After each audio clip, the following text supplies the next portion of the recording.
আগামী নির্বাচনটা যে দলই ক্ষমতা আসুক তাদের কারোর জন্যই খুব বেশি সুখকর হবে না। কেয়ারটেকার অভিজ্ঞতা অতীতে সবারই আছে, যারাই বাংলাদেশে ক্ষমতা আসন সামনে, যাতে করে নির্বাচনকালীন সরকারের ব্যাপারে কেউ হস্তক্ষেপ না করেন। কোনো দেশের করোনা নিয়ে বাংলাদেশে কোনো রাজনৈতিক দলকে সেখানে রাজনীতি করতে হবে না, যেন আমরা স্বাগত জানাই। অ্যাডভোকেট আতিকুর রহমান, আপনাকে দিয়ে শুরু করতে চাই। জামায়াত ইসলামী দীর্ঘদিন ধরেই আসলে এই তত্ত্বাবধায়ক সরকারের আবেদন করে আসছিল এবং আজকে যে রায়টি আমরা দেখেছি এবং তত্ত্বাবধায়ক সরকারের ব্যবস্থা পুনর্বহালের এই রায়কে জামায়াত ইসলামী বলেছে গুরুত্বপূর্ণ মাইলফলক। এবং আপনারা বলেছেন যে এই তত্ত্বাবধায়ক সরকার ব্যবস্থা বাতিল করা হয়েছিল যখন সেটি বিতর্কিত এবং রাজনৈতিক উদ্দেশ্য প্রণোদিত ছিল, সামনে সরকারও যে আসলে এই রায়কে আবারও বাতিল করবে না সেই সক্ষমতা বা সেই জায়গাটিতে নিশ্চিত করতে পেরেছি আমরা। জি, ধন্যবাদ আপনাকে, ধন্যবাদ আমাদের সহ-আলোচক এবং দেশবাসী যারা শুনছেন সবাইকে আমাদের শুভেচ্ছা এবং সালাম। দেখুন, আজকের দিনটি বাংলাদেশের জন্য একটা ঐতিহাসিক দিন এবং বাংলাদেশের রাজনৈতিক ইতিহাসের জন্য এটি মাইলফলক ঘটনা। জামায়াত ইসলামী সর্বপ্রথম 1983 সালের 20 নভেম্বর জামায়াত ইসলামীর তৎকালীন ভারপ্রাপ্ত আমির আব্বাস আলী খান এই দাবি উত্থাপন করেছেন। মূলত এই দাবির মূল ফোকাস আছেন অধ্যাপক গোলাম আজম, তিনি জামায়াত ইসলামীর সাবেক আমির।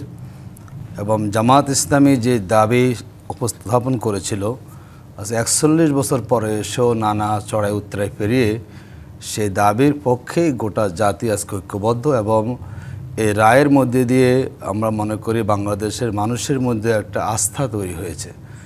আপনার বিগত তিনটি নির্বাচন যেভাবে হয়ে 2014 সালে বিনা প্রতিদ্বন্দ্বিতা হয়েছে, 18 সালে ভোট রাতে হয়েছে এবং 24 সালে আমি তুমি ডামি।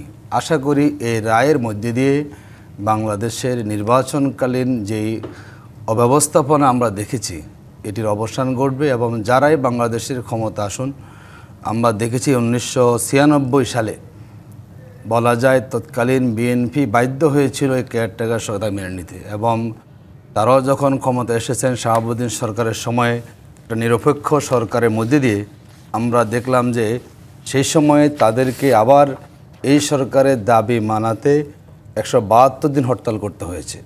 তো আমরা আশা করব কেয়ারটেকার অভিজ্ঞতা অতীতে সবারই আছে, যারাই বাংলাদেশে ক্ষমতা আসন সামনে, যাতে করে নির্বাচনকালীন সরকারের ব্যাপারে কেউ হস্তক্ষেপ না করেন এবং বাংলাদেশের যত সমস্যা, আমাদের উন্নয়ন অগ্রগতি থেকে শুরু করে বাংলাদেশের সাথে আমাদের পার্শ্ববর্তী দেশের যে সম্পর্ক বিগত সরকার গুটিয়েছিল, মূলত কেয়ারটেকার সরকার বাতিল করে আমাদের পার্শ্ববর্তী দেশের পৃষ্ঠপোষকতায় তারা এই দেশকে শাসন করেছিল। আমরা মনে করি যদি বাংলাদেশের নির্বাচনকালীন সরকার ব্যবস্থা আমাদের ঠিক থাকে, টেকসই থাকে, তাহলে বাংলাদেশ তার জায়গায় সঠিকভাবে দাঁড়াতে পারবে। কোনো দেশের আমাদের সাহায্য কিংবা কোনো দেশের করোনা নিয়ে বাংলাদেশে কোনো রাজনৈতিক দলকে সেখানে রাজনীতি করতে হবে না, যেন আমরা স্বাগত জানাই।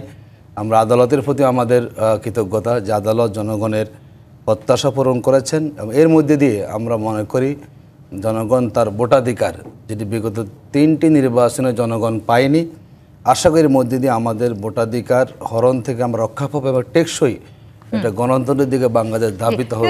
আতিকুর রহমান, এই যে আসলে আমরা আবার নতুন করে তত্ত্বাবধায়ক সরকারকে ফিরে পেয়েছি, সেটি আসলে আগামী নির্বাচনের পর যে সরকার আসতে যাচ্ছে তারা এর পরবর্তী সময় তত্ত্বাবধায়ক সরকারের জায়গাটিতে তারা পারবেন। কিন্তু আমার প্রশ্নটা হচ্ছে, আমরা আগেও তো দেখেছি যে যেই সরকার যখন ক্ষমতায় আসে তখন তারা তাদের নিজেদের মতন করে পরিবর্তন করে।